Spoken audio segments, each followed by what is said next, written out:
এক প্রবাসী ভাই বিমানে ওঠার আগে এয়ারপোর্টে দাঁড়িয়ে দেখলেন তার স্ত্রীর চোখের পানি যেন থামছেই না।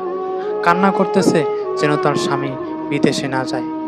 বিদায়ের সেই মুহূর্তে স্ত্রীর কান্না শুধু চোখে ছিল না, ছিল বুক ভরা ভয়, একাকিত্ব আর প্রিয় মানুষটিকে হারানোর কষ্ট। সেই দৃশ্য দেখে ছেলেটি হঠাৎ সিদ্ধান্ত বদলে ফেললেন। বিদেশে না গিয়ে ফিরে এলেন নিজের বাড়িতে। বিদেশে যাওয়া অনেকের জন্য প্রয়োজন হতে পারে। পরিবারকে ভালো রাখতে, ভবিষ্যৎ গড়তে অনেকে এই কঠিন সিদ্ধান্ত নেন।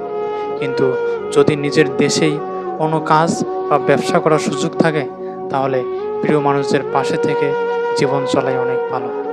বিশেষ করে নতুন বিয়ের পর বিদেশে পাড়ি জমালে এই দীর্ঘ গ্যাপ মানসিকভাবে অনেক কষ্ট দেয়। সংসার শুরু করার পর দীর্ঘ সময়ের বিচ্ছেদ স্বামী স্ত্রী দুজনের জন্যই মানসিকভাবে কঠিন হতে পারে। টাকা পয়সা জীবনের একটি প্রয়োজনীয় জিনিস, কিন্তু সম্পর্ক জীবনের সবচেয়ে বড় সম্পদ।